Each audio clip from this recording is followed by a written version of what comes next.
Yo mga idol, kamusta? Sports Talk PH nga pala. Ang hindi natuloy na bakbakan, pag-usapan natin yan mga idol.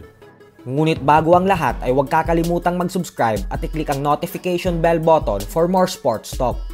So para nga po sa mga hindi nakakaalam ay muntik na sanang maglaban dati ang current WBA Junior Middleweight World Champion Terence Crawford at ang pambato natin na si Jason Pagara, ang nakatatandang kapatid ni Prince Albert Pagara.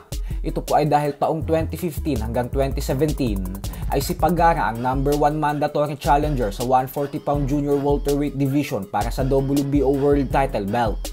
Habang si Crawford naman ang WBO Junior Welterweight World Champion sa mga panahon na yun. Subalit sa kasamaang palad nga po ay hindi nagkaroon ng pagkakataon si Pagara na makasagupa si Crawford hanggang sa tuluyan na lamang itong nagretiro noong taong 2018 nang may professional record na 41 wins with 26 knockouts sa 3 talo lamang. Subalit ayon nga po sa presidente ng ALA Promotions ay ang dahilan umano kung bakit hindi nagkaroon ng pagkakataon na lumaban si Pagara kay Crawford ay dahil lagi umanong wala sa kondisyon ang ating pambato.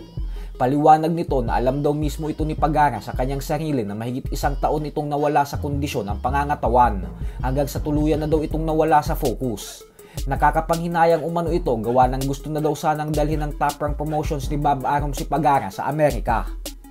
Habang may nag-post naman na isang boxing Facebook page at sinasabing napakaswerte umano ni Terence Crawford dahil hindi nito nakalaban si Jason Pagara at nagtatanong ito kung malaki ba talaga ang pag-asang manalo ng ating kababayan kung nagkataon na nagtuos silang dalawa ni Crawford dati. Kaya naman kayo na lang po ang sumagot mga idol. Sa kabilang banda naman mga idol ay bagamat nga po natalo via lopsided unanimous decision ang knockout artist na si Edgar Berlanga sa kamay ng Mexican superstar and current unified super middleweight world champion Canelo Alvarez nitong nakalipas na linggo lamang, ay sinabi nga po ng promoter nito na si Eddie Hearn na panalong-panalo pa din daw talaga si Berlanga nang dahil sa experience nitong nakuha kay Canelo. Paliwanag ni Hearn na mas lalo lang umanong tataas ang kumpiyansa ni Berlanga ngayon. Gawa ng alam daw nito sa kanyang sarili na kaya niyang makipagsabayan at saluhin ang suntok ng pinakamalakas na fighter sa dibisyon nila. Kaya naman dahil dyan ay wala na daw talagang kakatakutan pa si Berlanga sa sports ng boxing ngayon.